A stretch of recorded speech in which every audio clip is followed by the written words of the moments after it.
Qad Ya, sangat sayang. ghafarallahu. Kalau ada ibunya, kalau ada Allah ibu itu telah sangat sayang ampuni pada dosa-dosa. anaknya, maka Allah lebih sayang lagi kepada hambanya. Dan nanti insya Allah kami akan pilih siapa yang akan bertanya secara langsung kepada Ustadz Abdullah Zain. Dan kami harapkan pertanyaannya berkaitan dengan tema yang sedang dibahas. Kemudian selain itu juga dipersilahkan untuk melayangkan pertanyaan terkait dengan materi yang disampaikan pada hari ini melalui chat di Zoom, aplikasi Zoom. Insya Allah nanti kita akan pilih beberapa pertanyaan untuk ditanyakan secara langsung kepada Al-Ustadz Abdullah Zain hafizahullah ta'ala. Baik, langsung saja kita akan dengarkan pada kesempatan sore hari ini kajian yang membahas kitab Kaifa Nuhabbibul Quran li Abna'ina yang ditulis oleh Syekh Dr. Sa'ad Riyad dengan poin pembahasan agar anak jatuh hati pada kita. Kepada Al-Ustadz Abdullah Zain LCMA hafizahullah ta'ala kami persilahkan untuk menyampaikan materinya. Bismillahirrahmanirrahim. Assalamualaikum warahmatullahi wabarakatuh.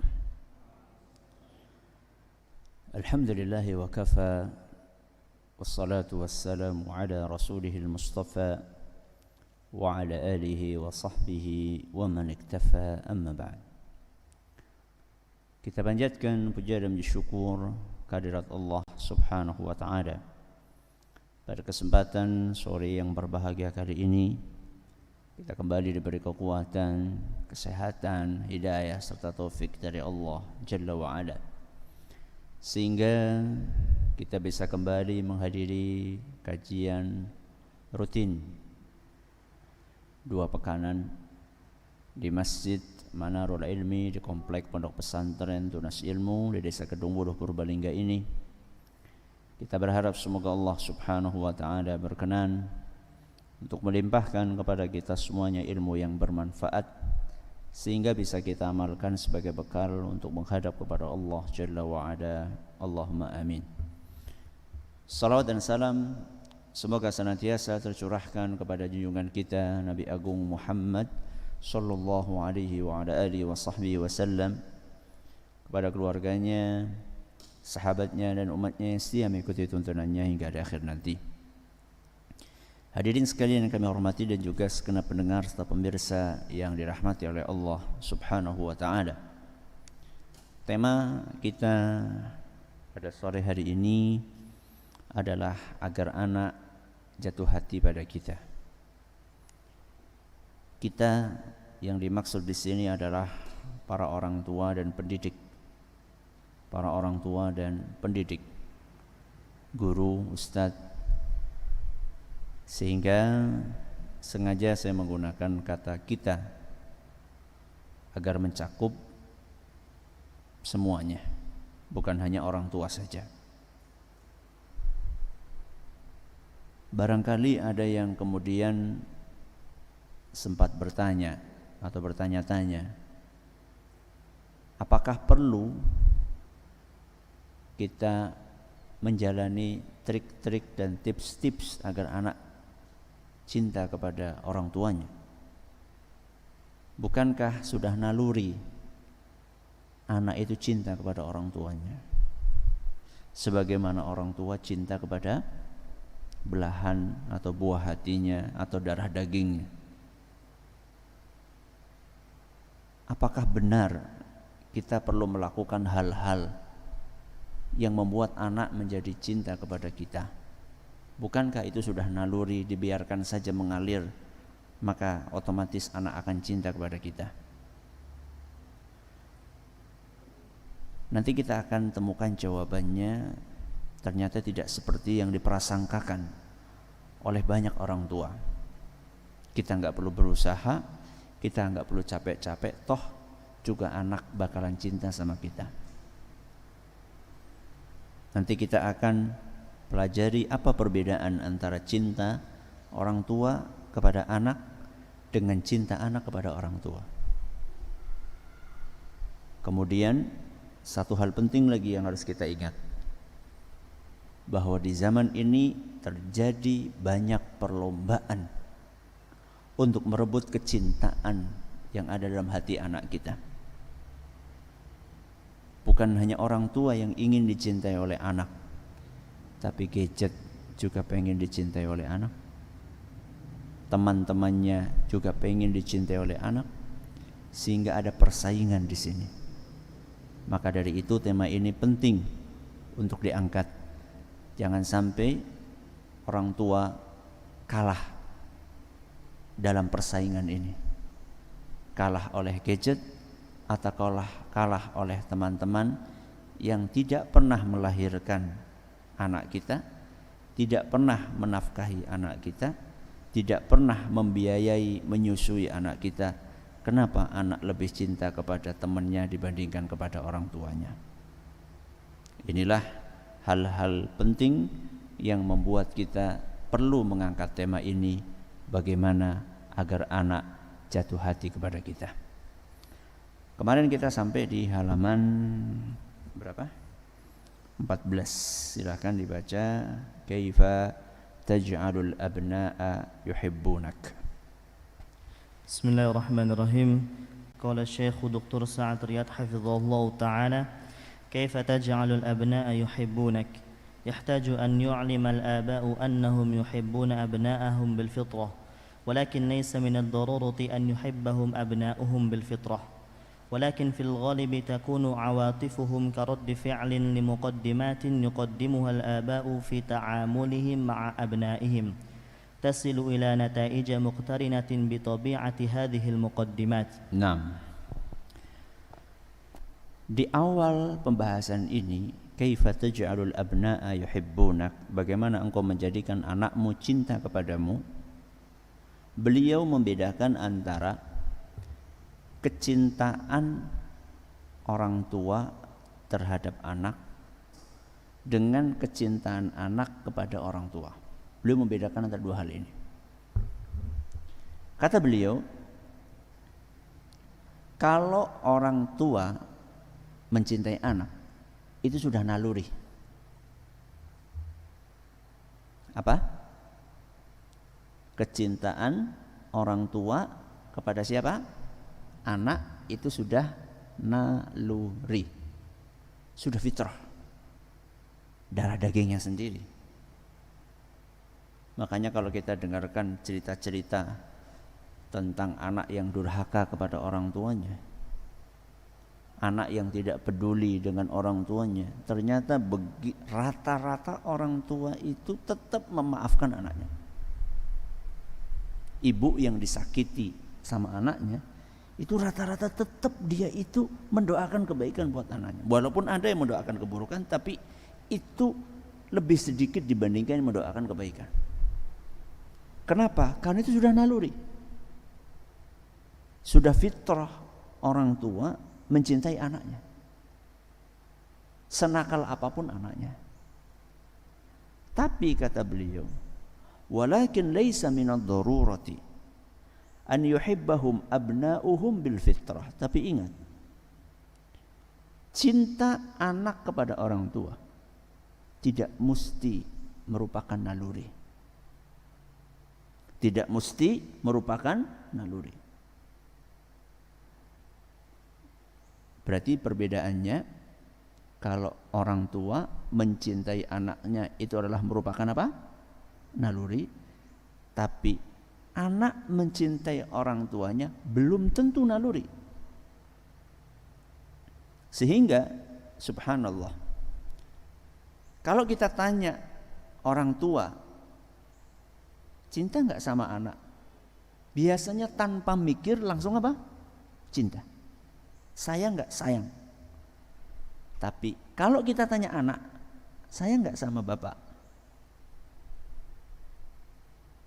Banyak anak yang mikir dulu, bulan ini dikasih sangu enggak, kiriman telat enggak, suka dimarahi enggak, mikir dulu. Berbeda ketika yang ditanya orang tua, sayang anak? Sayang. Tapi ketika yang ditanya anak, belum tentu langsung jawab sayang, dia akan mikir dulu. Berarti apa? Walakin fil ghalib takunu awatifuhum karaddi fi'lin li muqaddimatin yuqaddimuha al-aba'u fi ta'amulihim ma'a abna'ihim tasilu ila nataija muqtarinatin bi tabi'ati hadhihi al-muqaddimat. Cintanya anak itu adalah respon, raddi fi'lin, respon atas bagaimana orang tua berinteraksi dengan anaknya. Sehingga tadi ketika anak kasih ilustrasi, ketika saya kasih ilustrasi, anak ketika ditanya sayang nggak sama bapak, mikir dulu apa yang dilakukan bapak, apa yang dilakukan ibu sama dia. Itulah bedanya jamaah yang kami hormati.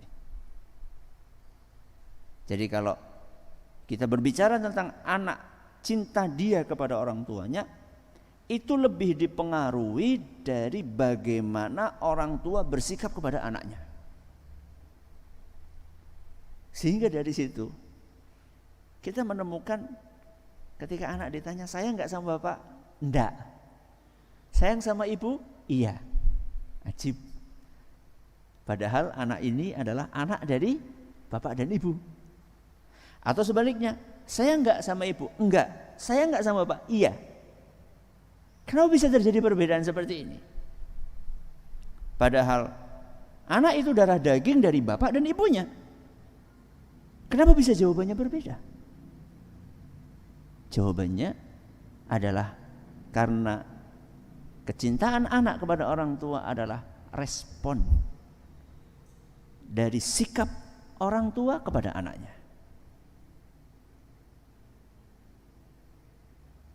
Maka dari itu, apa hubungannya dengan menanamkan kecintaan kepada Al-Quran? Ini kan tema besar kita kan itu, bagaimana supaya anak cinta kepada Al-Quran. Jawabannya, walidzalika likai tusaidu abna'aka ala hubbil Qur'an ij'al abna'aka yuhibbunak wa in kunta anta tuhibbul Qur'ana fasawfa yuhibbuna ma tuhibb. Korelasinya dengan kecintaan anak kepada Al-Quran adalah kita perlu menanamkan kecintaan anak kepada kita agar anak mencintai apa yang kita cintai. Saya ulangi, kita perlu menanamkan kecintaan anak kepada kita agar anak mencintai apa yang kita cintai, dan yang kita cintai adalah Al-Quran. Sehingga proses menanamkan kecintaan anak kepada pendidiknya, entah itu orang tua atau guru di sekolahan, itu sangat penting sebagai salah satu langkah agar anak mencintai apa yang kita cintai, yaitu Al-Quran.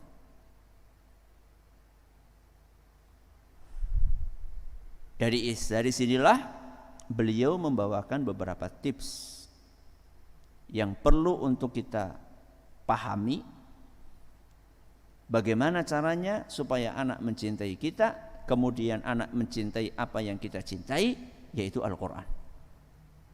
Di sini penulis membawakan ada 10 tips, dan kayaknya sore ini tidak akan selesai membahas 10 tips ini, sehingga kita akan ambil sesuai dengan waktu yang tersedia. Ya, kita akan pelajari sesuai dengan waktu yang tersedia sampai jam 5 kurang, nanti sampai poin yang keberapa kita berhenti. Sisanya kita lanjutkan pada pertemuan berikutnya. Baik, iqra. وفيما يلي بعض الوصايا التي تدعم حب الأبناء لك بأن تكون مرتبطا بالله تعالى وتدعو لهم فيوفق الله تعالى بين قلوبكم ويؤلف بينها. Nah, yang pertama, doakan kebaikan untuk anak. Yang pertama, doakan kebaikan untuk anak. Kenapa poin yang pertama adalah doa? Karena hati manusia di tangan Allah.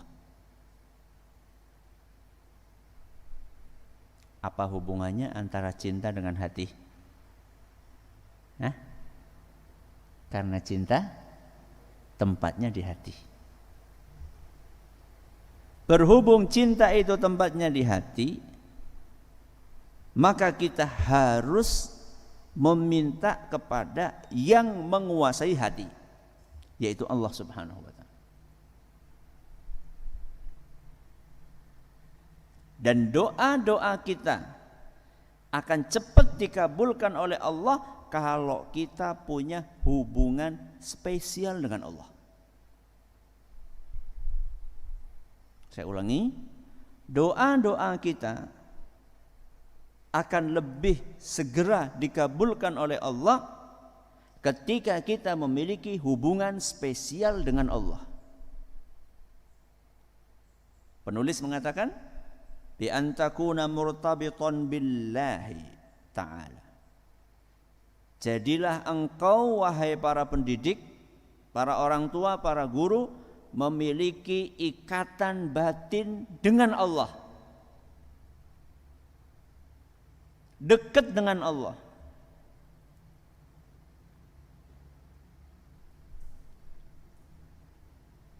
Selalu bertawakal kepada Allah.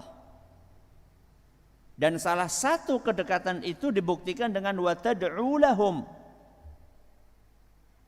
mendoakan anak-anakmu, mendoakan murid-muridmu. Jadi proses belajar mengajar, proses menanamkan kecintaan anak terhadap Al-Quran, proses ngajari anak menghafal Al-Quran, itu bukan sekedar proses lahiriah. Anak duduk di hadapan kita, kita talqin. Tapi yang lebih tinggi dari itulah proses batiniyah. Menjalin hati kita dengan anak, menjalin hati kita dengan Allah Subhanahu wa ta'ala. Sehingga jangan pernah lupa mendoakan anak dan anak didik kita. Selipkan mereka dalam doa-doa kita. Ketika sepertiga malam terakhir, antara azan dengan iqamah, dalam sujud-sujud kita, setelah kita selesai baca Al-Quran, doakan kebaikan buat mereka. Ya. Fayuwaffiqullahu ta'ala baina qulubikum wa yu'allifu bainaha. Sehingga Allah Subhanahu wa ta'ala berkenan untuk menjalin hubungan hati kalian. Yang menguasai, yang mengatur hati manusia seluruh dunia itu Allah. Inna qulubal ibadi baina asbu'aini min asabi'ir rahmani yuqallibuha kaifa sya'. Kata Rasul sallallahu alaihi wasallam, hati seluruh manusia itu berada di antara dua jari Allah. Terserah Allah membolak-balikkannya sesuai dengan kehendaknya. Jadi anak bisa cinta kepada orang tuanya detik ini, dan di detik ini juga anak bisa benci kepada orang tuanya. Terserah Allah. Dan ini membuat kita jangan putus asa. Ketika kita tahu anak kita gak suka sama kita karena mungkin background kita dahulu kurang baik sama anak kita, akhirnya anak dendam sama orang tuanya, benci sama orang tuanya. Misal ada kasus seperti itu. Atau seorang siswa terlanjur benci sama gurunya karena mungkin pernah dihukum di depan umum, dan dia teringat terus umur hidupnya, sehingga dia tidak respect lagi sama gurunya. Kita punya Allah yang mampu untuk merubah isi hati anak itu kepada kita. Kenapa kita enggak minta sama Allah Subhanahu wa ta'ala? Wa'lamu annallaha yahulu bainal mar'i wa qalbih. Dalam surat Al-Anfal ayat 24. Dalam surat Al-Anfal ayat 24, Allah Subhanahu wa ta'ala menjelaskan, ketahuilah sesungguhnya Allah itu mampu menghalangi hati seseorang. mampu membolak-balikkan hati seseorang. Jadi kalau Allah Subhanahu wa taala sudah membuat hati seseorang cinta, tidak ada yang bisa merubah. Atau sebaliknya, kalau Allah Subhanahu wa taala sudah membuat seorang benci, tidak ada yang bisa merubah kecuali Allah sendiri. Sehingga tips yang pertama, doakan kebaikan untuk anak kita. Rabbi habli minas salihin. Rabbana hab lana min azwajina wa dhurriyyatina qurrata a'yun waj'alna lil muttaqina imama. Terus baca itu. Rabbi ij'alni muqimas salati wa min dhurriyyati Rabbana wa taqabbal du'a. Allahumma habbib ilayna al-iman wa zayyinhu fi qulubina wa karrih ilayna al-kufra wal fusuqa wal isyan waj'alna minar rasyidin. Terus baca doa-doa itu. Habbib ilayna al-iman. Jadikanlah kami ini suka dengan keimanan. Salah satunya baca Quran. Wa zayyinhu fi qulubina, dan jadikan iman itu indah di hati kami. Baca Quran menjadi sesuatu yang nikmat, bukan menjadi sesuatu yang momok, bukan menjadi sesuatu yang menjemukan. Itu Allah Subhanahu wa taala yang mampu melakukan itu. Maka tips yang pertama adalah doakan kebaikan untuk anak kita. Yang kedua, أن تتعامل مع كل مرحلة على قدرها وتسير وراء مبدأ عامل الناس على قدر عقولهم فتدخل بذلك بيسر إلى قلوبهم. Yang kedua, sikapi anak sesuai dengan fasenya. Sikapi anak sesuai dengan fasenya. Di poin yang pertama tadi kita sudah bahas bahwa hati itu tergantung Allah. Apa yang kita sampaikan itu bukan berarti kemudian kita ya udahlah terserah Allah. Enggak, bukan seperti itu. Tapi harus ada upaya. Harus ada ikhtiar. Harus ada sebab yang kita laksanakan. Yang ngasih anak siapa? Allah. Apakah kemudian kita katakan, ya sudahlah terserah Allah, kalau mau ngasih anak ya nanti bisa kayak Maryam gitu ya, gak usah perlu nikah gitu. Apa seperti itu? Enggak dong. Walaupun semua di tangan Allah, tapi manusia harus berusaha. Walladzina jahadu fina lanahdiyannahum subulana. Siapa orang-orang yang akan diberi petunjuk? Alladzina jahadu fina. Orang yang mau berusaha. Jadi poin yang pertama tadi tidak bertentangan dengan poin yang kedua. Betul, hati di tangan Allah, tapi kita harus berupaya. Salah satu bentuk upaya itu adalah sikapi anak sesuai fasenya. Penulis mengatakan, anta ta'amala ma'a kulli marhalatin ala qadriha.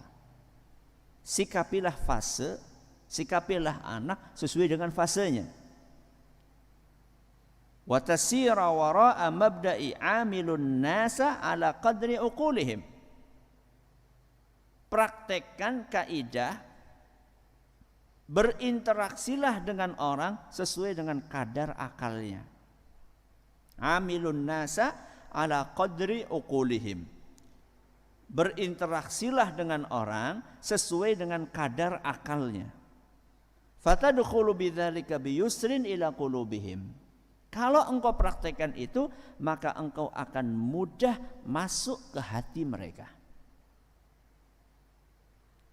Jadi nanti di halaman-halaman pertengahan penulis akan membagi fase anak menjadi beberapa fase. Ada fase 0 sampai 2 tahun. Ada fase 3 sampai 5 tahun. Ada fase 6 sampai 10 tahun. Ada fase 11 sampai 13 tahun. Dan ada fase pubertas. Antum fase apa? Sudah lewat ya pubertas harusnya ya. Ya. Jadi setiap fase ini punya ciri khas sendiri-sendiri. Ya, misalnya tadi saya buka-buka sedikit, misalnya 0 sampai 2 itu anak itu fasenya nyontok, ngelihat, menyimak. Jadi bukan saatnya anak usia 2 tahun kita hadapkan dengan buku Iqra gitu. Ada fasenya. Ya, ada fasenya. Ketika kita tidak memperhatikan perbedaan-perbedaan fase tersebut, maka kita akan kesulitan. Ketika anak misalnya di usia 5 tahun atau 3 tahun, dan ini sering dialami oleh banyak orang tua, melihat orang tuanya baca Quran, anaknya apa? Gak terima, karena dia merasa dicuekin.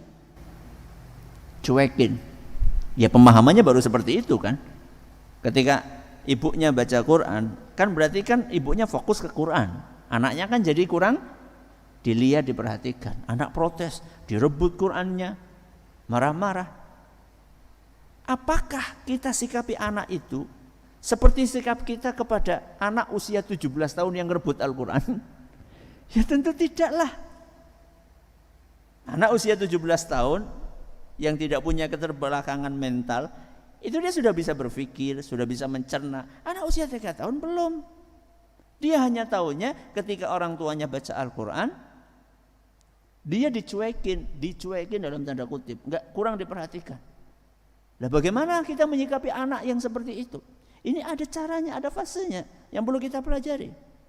Gimana Ustaz? Kita tunggu nanti kalau sudah sampai pembahasan itu. Ya.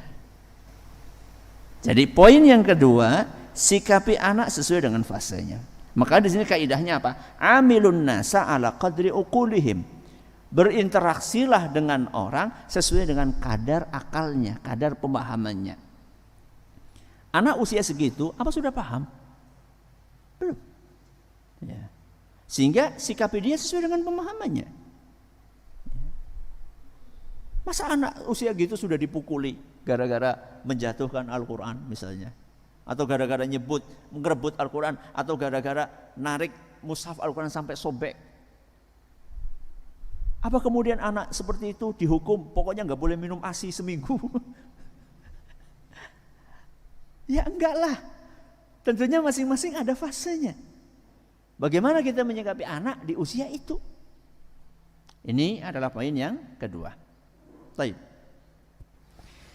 أن تتعامل معهم بناء على نظرية الفروق الفردية حتى لا تكلف شخصا أكثر من طاقته أو فوق قدراته. Yang ketiga, sikapi anak sesuai kemampuannya. Sikapi anak sesuai kemampuannya.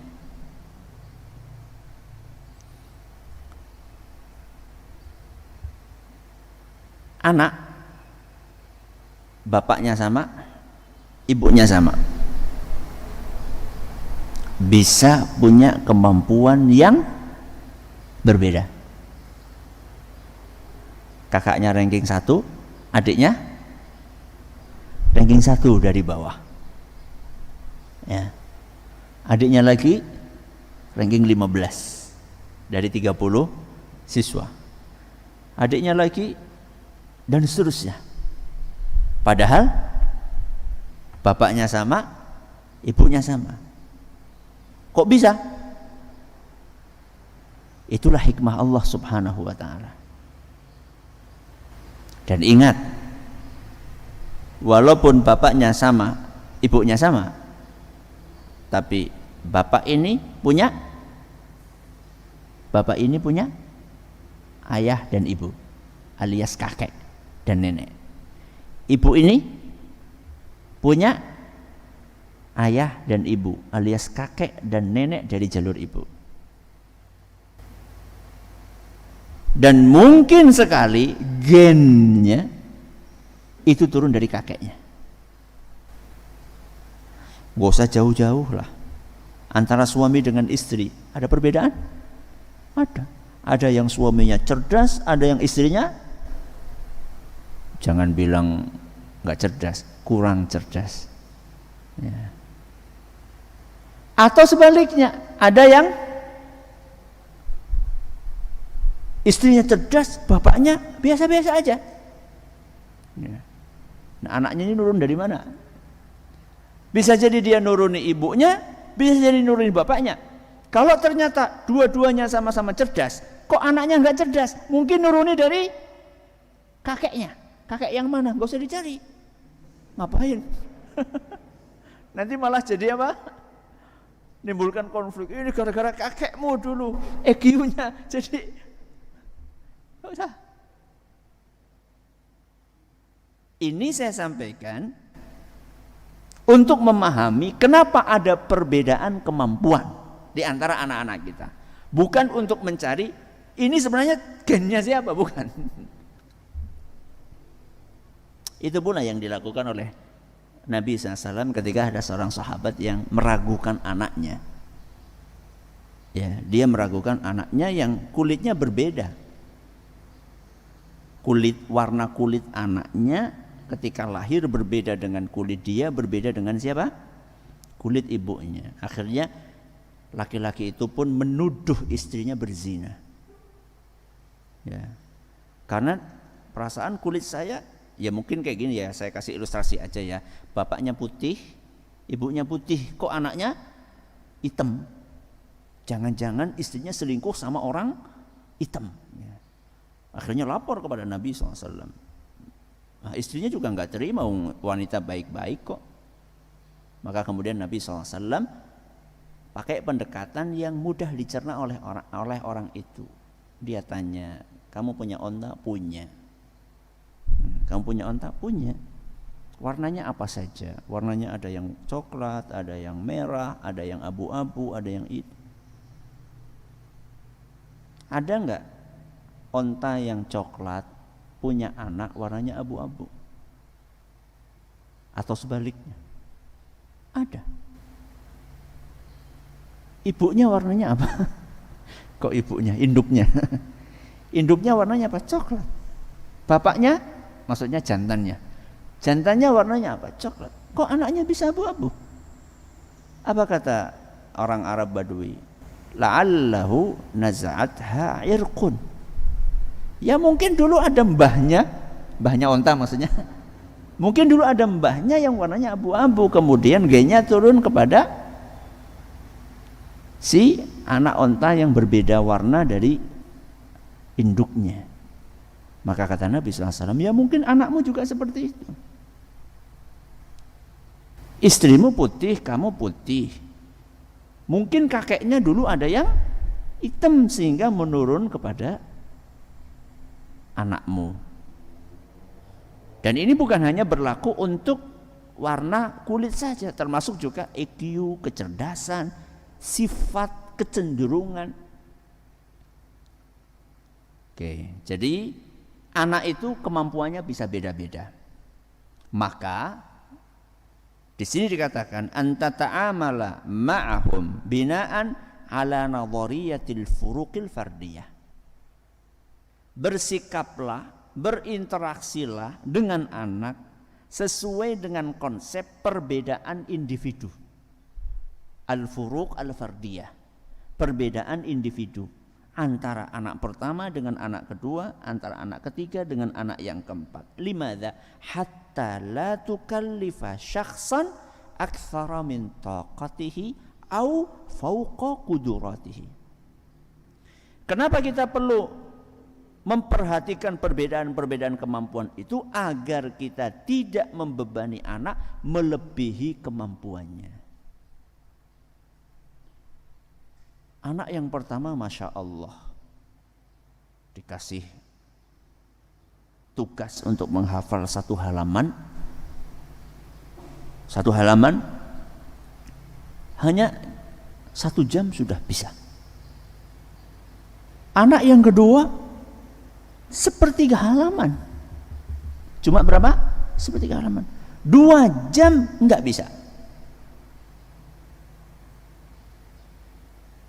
Dan ini bukan karena malas. Kalau malas lain cerita. Ya, kalau malas lain cerita. Bukan karena malas. Kita lihat anak kita yang nomor 2 ini betul-betul sudah berupaya diulang. Kita minta ngulangi 10, 20, 30 mau dia. Tapi qadarullah ketika setoran ternyata nggak sesuai dengan yang diharapkan. Sudah kita kasih waktu 2 jam, cuma sepertiga halaman. Ketika setoran macet-macet. Sedangkan kakaknya dikasih waktu 1 jam, 1 halaman bisa lancar. Setelah kita perhatikan bukan karena faktor kemalasan, tapi ternyata karena faktor kemampuan yang berbeda. Maka tidak adil seandainya anak yang kemampuannya rendah kita paksakan seperti anak yang kemampuannya tinggi. Oh, berarti kita nggak perlu pasang target. Perlu. Sekedar untuk mengevaluasi pencapaian, tidak apa-apa. Tapi ketika target itu tidak tercapai, karena faktor kemampuan anak yang rendah, EQ-nya yang memang rendah, jangan kita paksakan supaya mencapai seperti pencapaian temannya yang cerdas atau kakaknya yang cerdas. Kenapa demikian? Kalau kita paksakan bisa-bisa anak stres. Karena memang itu batas kemampuan dia. Oh, tapi kan kita tahu the power of kepepet. Jadi harus di apa? Harus dipepet. Iya, kalau sekali 2 kali oke. Kalau setiap hari dipepet kayak gitu, stres anak. Sehingga dalam satu kelas sangat mungkin terjadi perbedaan pencapaian. Ada anak yang Masya Allah 1 tahun bisa nambah 5 juz. Ada anak yang 1 tahun cuma 1 juz. Ada anak yang mungkin bisa sampai 10 juz. Yaitu perbedaan kemampuan. Kalau memang semuanya sudah serius, bukan karena setengah juz karena nggak pernah baca, bukan. Ya.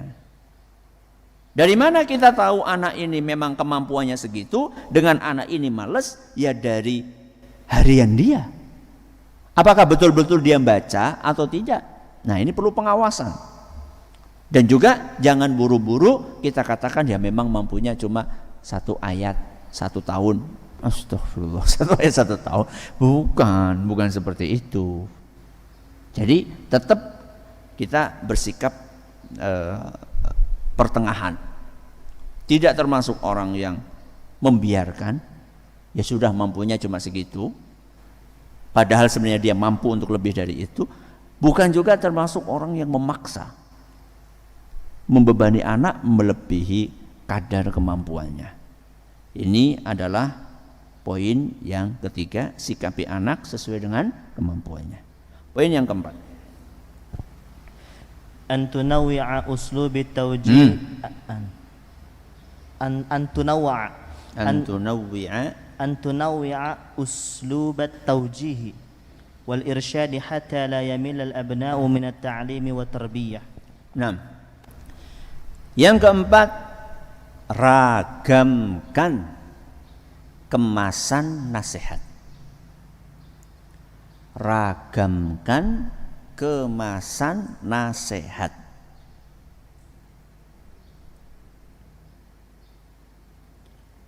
Penulis mengatakan antunawwi'a uslubat taujihi wal irsyad. Ragamkanlah uslub, cara, gaya dalam memberikan pengarahan dan nasihat. Kenapa kita perlu meragamkan? Hatta la yamallal abna'u minat ta'limi wa tarbiyah. Supaya anak tidak bosan. Supaya anak tidak jenuh dengan tarbiyah pendidikan kita dan pengajaran kita.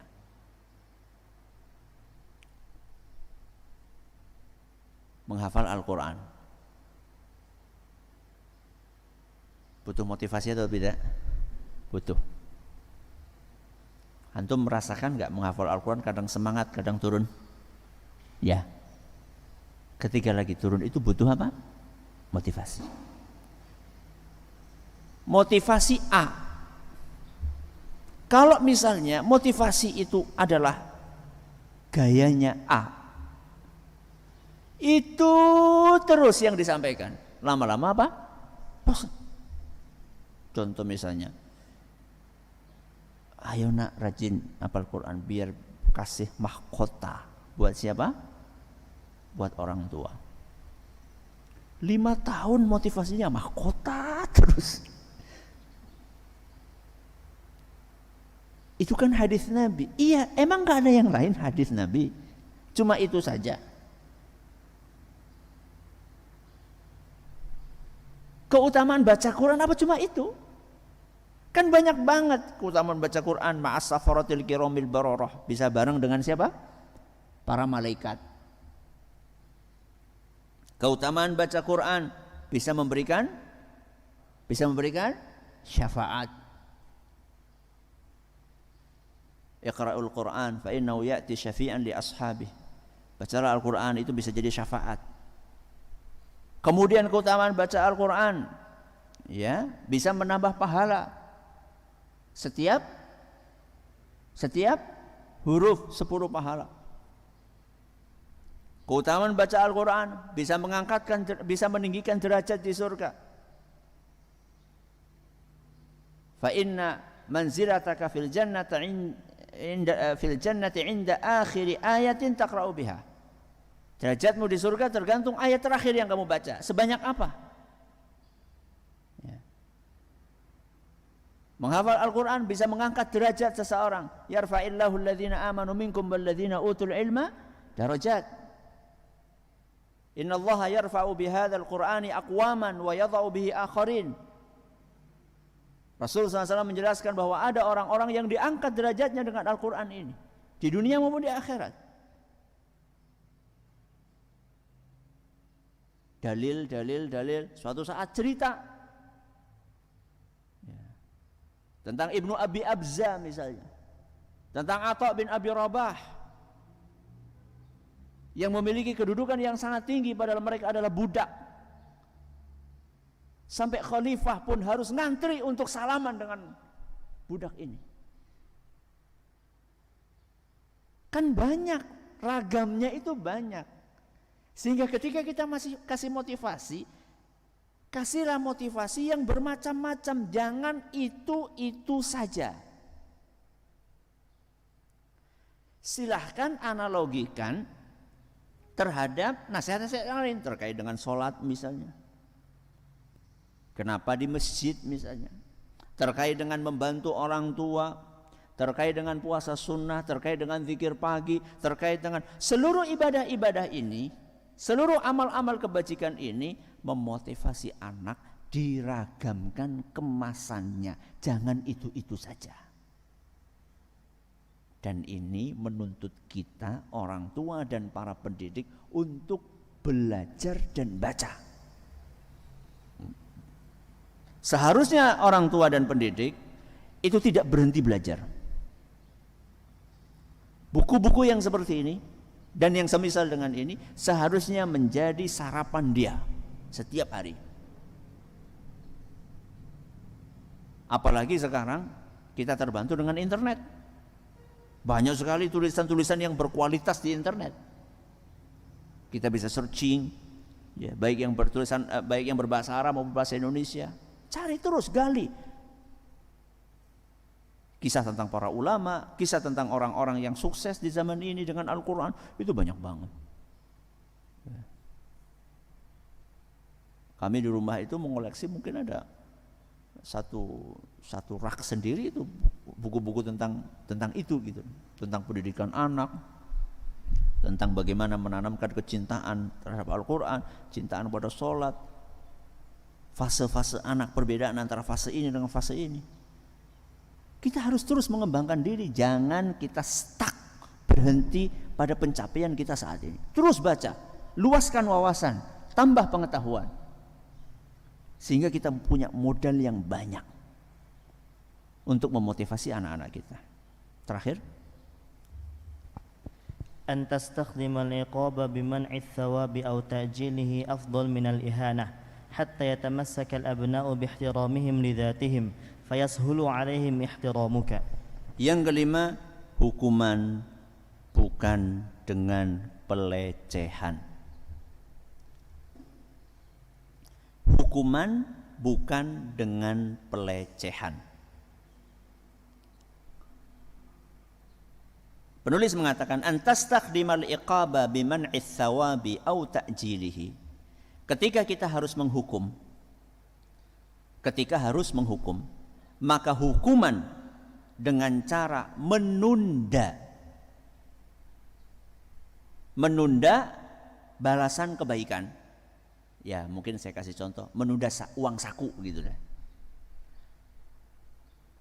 Au ta'jilihi, menunda atau bahkan tidak memberi, bimana tidak memberi atau takjili atau menundanya afdal, lebih baik minal ihanah, daripada pelecehan. Jadi kalaupun kita akan menghukum anak kita, anak didik kita, maka pilihlah hukuman yang tidak berupa pelecehan. Pelecehan itu seperti apa? Contohnya dipermalukan di hadapan teman-temannya misalnya. Panggil depan kelas, kemudian kita hina, kita jelek-jelekkan. Mudah-mudahan sih tidak ada guru yang seperti itu ya. Cuman ini sekedar contoh saja.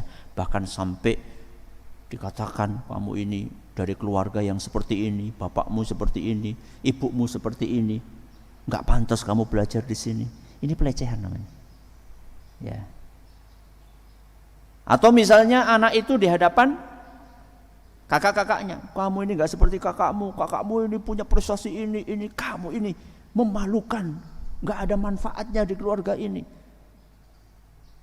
Jangan, itu pelecehan. Kalau memang mau menghukum, hukumlah yang membuat dia menjadi jera, bukan membuat dia menjadi malu atau membuat dia menjadi merasa tidak punya harga diri. Dengan kita lecehkan seperti itu, anak merasa nggak punya harga diri. Sehingga banyak kejadian anak yang salah karena dipermalukan seperti itu, dia sudah terlanjur merasa tidak punya harga diri, akhirnya dia terus di dalam kesalahan itu, bahkan lebih parah. Udahlah, saya sudah nggak diperhatikan, saya sudah nggak ada harganya. Akhirnya dia berbuat semakin parah. Berbeda ketika hukuman itu tetap menjaga kehormatan anak. Hatta yatamassakal abna'u bihtiramihim lidzatihim. Kalau kita memberi hukuman tidak dengan cara yang menghinakan dia, tidak dengan cara yang melecehkan dia, maka anak itu tetap merasa punya harga diri. Fayasulu alaihim ihtiramuk. Kalau dia sudah merasa dihargai, maka dia akan menghargai. Saya ulang, kalau anak merasa dihargai oleh orang tuanya, maka dia akan menghargai orang tuanya. Kalau anak sudah merasa dihormati, dianggap keberadaannya oleh orang tuanya, maka dia akan menganggap keberadaan orang tuanya. Ini yang bisa kita sampaikan pada kesempatan kali ini. Masih tersisa waktu sedikit. Kalau ada pertanyaan silakan. Baik, jazakumullah khairan Ustaz atas materi yang telah disampaikan. Alhamdulillah di sesi pertanyaan ini sudah masuk beberapa pertanyaan. Untuk pertanyaan pertama kami akan bacakan terlebih dahulu dari kolom chat di Zoom. Untuk yang kedua nanti insya Allah kami persilakan kepada peserta yang menggunakan fitur raise hand untuk bisa bertanya secara langsung insya Allah ta'ala. Baik, pertanyaan yang pertama Ustaz.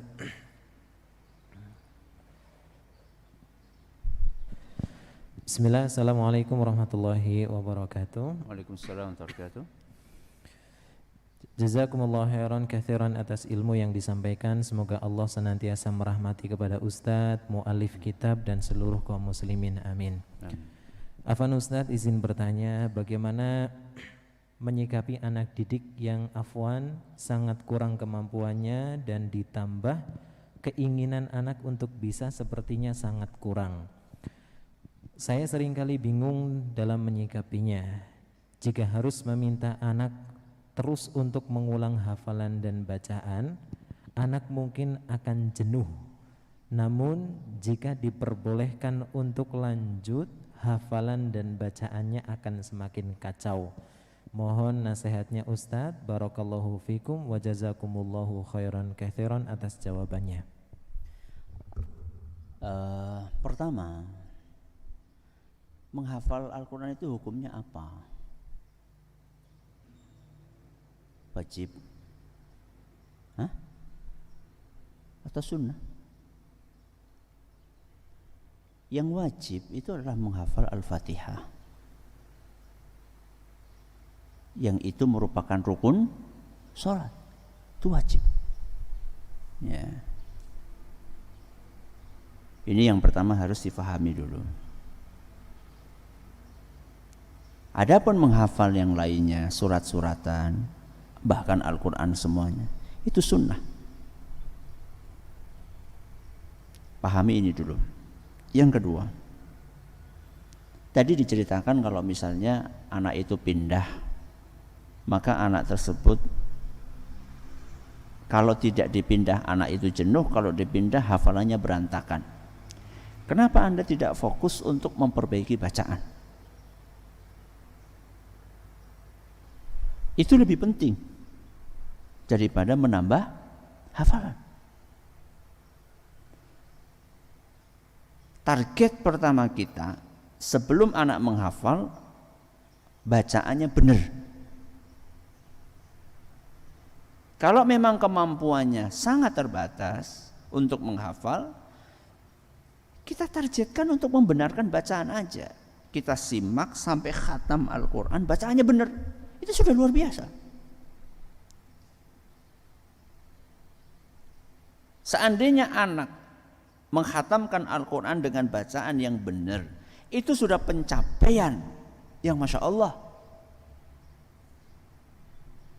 Selanjutnya anak bisa pindah ke fase berikutnya, misalnya menghafal dikit-dikit. Poin yang ketiga, tadi dikatakan anak itu keinginannya rendah. Nah, di sini tugasnya pendidik. Orang tua, pendidik berkolaborasi untuk memotivasi dengan kemasan yang beragam seperti yang saya sampaikan tadi di kajian. Ya. Silahkan disimak lagi, disimak ulang tadi apa yang kami sampaikan di poin yang keberapa tadi? Poin yang keempat. Ya, silahkan disimak lagi tentang meragamkan kemasan nasihat buat anak. Yang terakhir, yang keempat, doakan ya. Tidak ada sesuatu yang mustahil. Tidak ada sesuatu yang mustahil bila Allah berkehendak. Wallahu a'lam bishawab. Ya. Jazakumullahu khairan kepada Ustaz atas jawabannya. Kemudian kami persilahkan kepada peserta yang nanti kami tunjuk untuk bisa bertanya secara langsung kepada Ustaz Abdul Zain. Tafadhol untuk peserta dengan nama SDIT Bina Ilmu Alif 3B untuk bisa menyampaikan pertanyaannya. Kami persilahkan.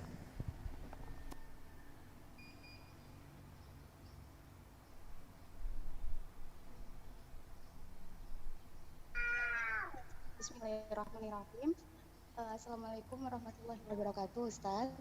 Waalaikumsalam warahmatullahi wabarakatuh. Suaranya diangkat. Iya, bentar ya. Ustaz, izin bertanya, mohon maaf, anak saya usia 8 tahun. Kemudian karena pandemi seperti sekarang ini, dia seperti merasa bahwa dia itu berbeda dengan teman-temannya. Karena sering main, sering bergaul dengan teman-teman yang lain, dia merasa bahwa dia itu, kenapa sih saya harus menghafal? Kenapa saya harus sholat, gitu-gitulah pokoknya. Nah, yang saya tanyakan adalah bagaimana saya harus menyikapi anak saya yang seperti itu. Kemudian apakah bijak jika saya membatasi dengan siapa dia bergaul, dengan siapa dia harus bermain, dan dengan siapa dia harus bermain dengan teman-teman sebayanya gitu. Itu saja Ustadz, terima kasih. Wassalamualaikum warahmatullahi wabarakatuh. Waalaikumsalam warahmatullahi wabarakatuh. Terus terang saya tidak bisa menyimak secara sempurna pertanyaan tadi.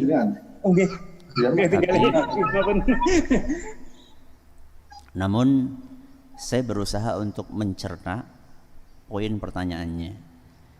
Jadi itu bercerita, ibu tadi bercerita tentang anak beliau yang usia 8 tahun yang di masa pandemi ini banyak di rumah, sehingga mungkin kurang bisa berinteraksi dengan teman-temannya yang ada di luar karena kondisi pandemi.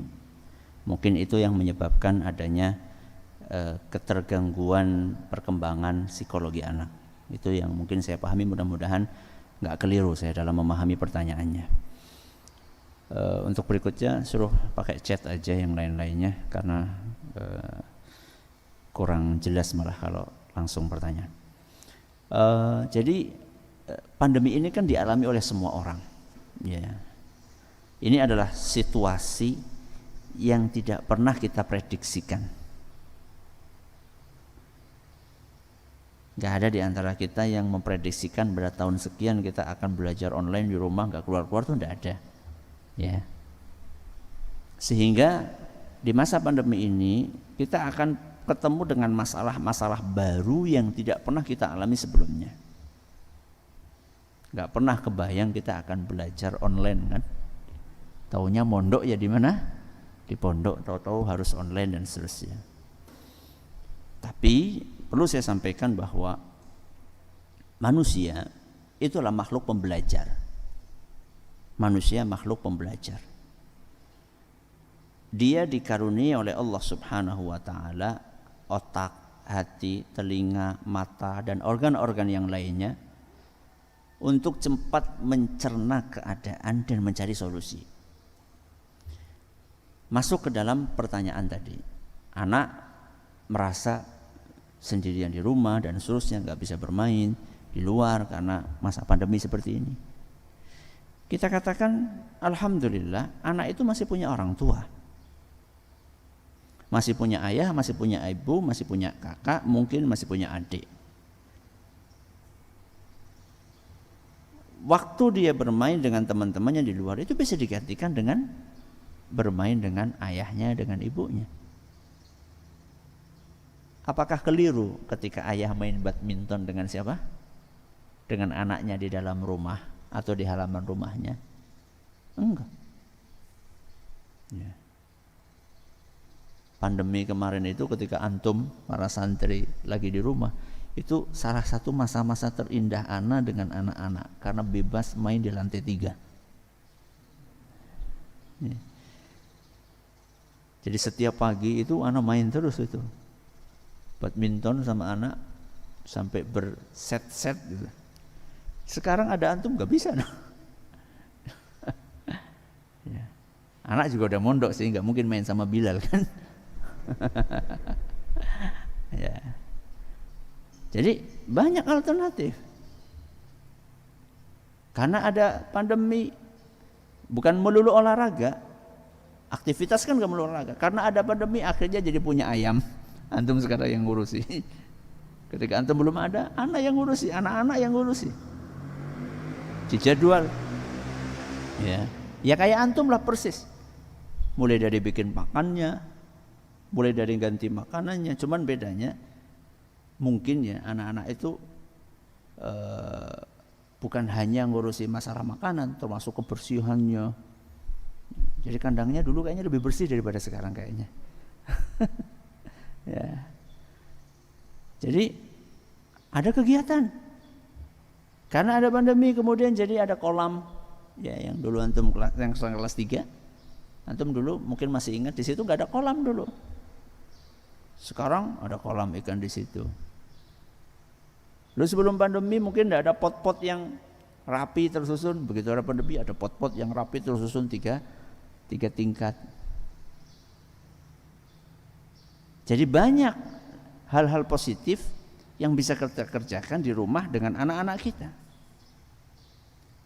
Sehingga Anda, wahai ibu yang bertanya tadi, silakan bisa membuat aktivitas. Apalagi sekarang ini sudah mending, Anda sudah bisa keluar, sudah bisa membawa anak ke masjid. Artinya apa yang suasana yang kurang mengenakkan di masa pandemi itu sekarang sudah bisa diperbaiki di hari-hari ini, dan mudah-mudahan tidak ada gelombang yang ketiga. Mudah-mudahan tidak ada lagi gelombang yang ketiga, cukuplah 2 gelombang yang kemarin. Amin. Ya, silakan. Baik Ustaz, jazakumullah khairan. Mungkin sekedar melengkapi pertanyaannya tadi saat ini sepertinya berkaitan dengan putra beliau yang belajar di tahfidz dan dia merasa berbeda dengan temannya yang tidak belajar di tahfidz, sehingga kenapa kok dia harus menghafal dan teman-temannya enggak menghafal begitu. Sehingga pertanyaan beliau, apakah bijak jika seandainya beliau membatasi pertemanannya dengan siapa dan dengan siapa? Oh iya, tadi sudah saya sampaikan, Anda harus kreatif dalam menceritakan sebab-sebab kenapa harus menghafal Al-Quran, kenapa dia beda dengan temannya. Ya, dengan poin yang keempat yang saya sampaikan tadi. Jadi sampaikan alasan-alasan yang mudah dicerna oleh anak.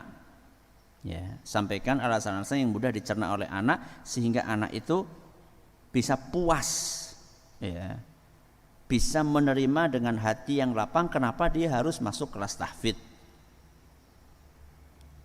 Pengalaman ya pribadi anak dengan anak nomor 3 ya. Itu ketika akan mondok itu bahkan ketika sudah mondok itu betul-betul ana sampaikan alasan kenapa mondok. Bahkan ketika sudah mondok pun sering kami kirimi surat, ya, yang mungkin hari-hari ini sudah jarang, ya, orang tua mengirim surat dengan pos kepada anaknya. Ada di antara antum yang pernah dapat surat dari orang tua? Gak ada. Dulu ketika anak mondok rutin dapat surat dari orang tua. Zaman belum ada HP atau sangat jarang HP, itu komunikasinya surat. Sekarang sudah jarang, padahal dahsyat surat itu. Ya, memotivasi itu luar biasa. Dapat surat itu bisa dibaca sampai 10 kali dari orang tua.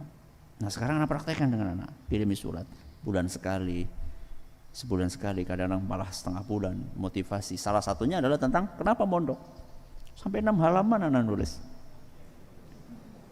Ya, alasannya satu apa, kenapa, perbandingannya kalau nggak mondok bagaimana. Ya, sampaikan dalilnya, sampaikan realita di luaran sana. Coba lihat kamu di luaran sana bagaimana ketika anak nggak belajar agama. Tulis dengan bahasa yang bisa dicerna oleh anak usia 11 tahun. Ya. Jadi ini yang pertama, Anda harus meragamkan nasihat kepada anak.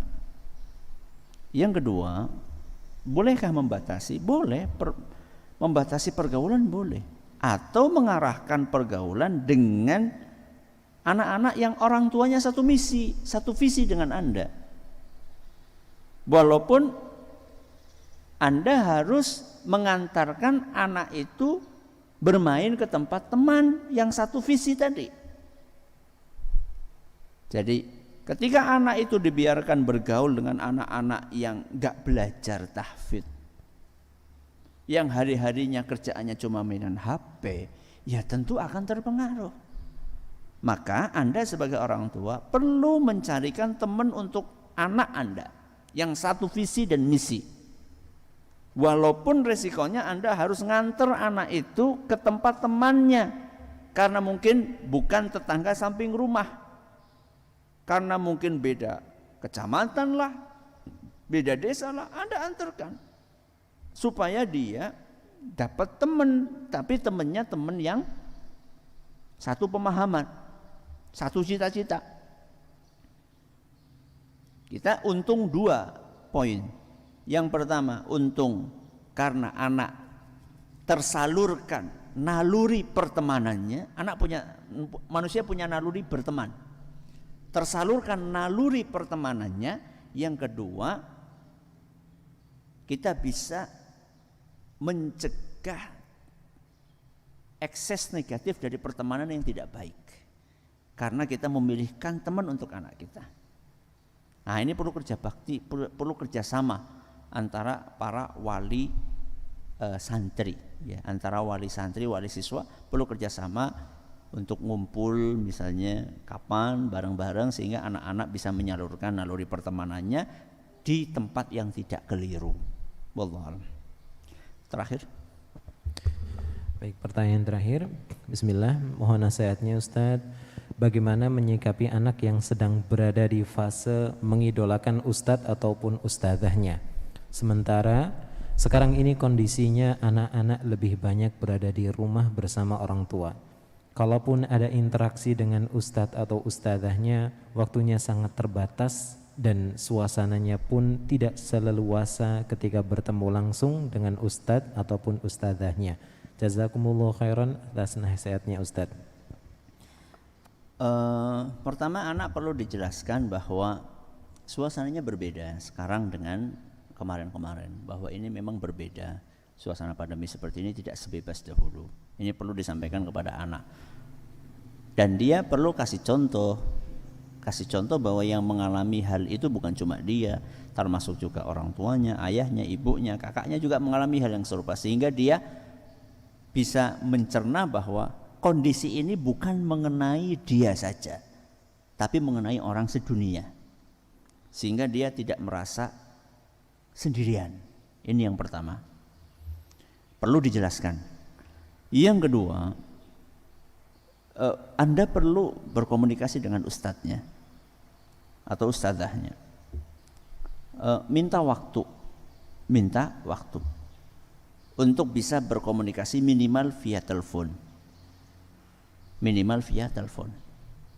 Nah, karena Anda yang butuh, maka Anda yang menyesuaikan. Anda yang butuh, Anda yang menyesuaikan waktunya, dan Anda yang bayar pulsanya. Jangan Anda yang nyuruh, Ustaz tolong telepon dong. Anda yang keluar biaya.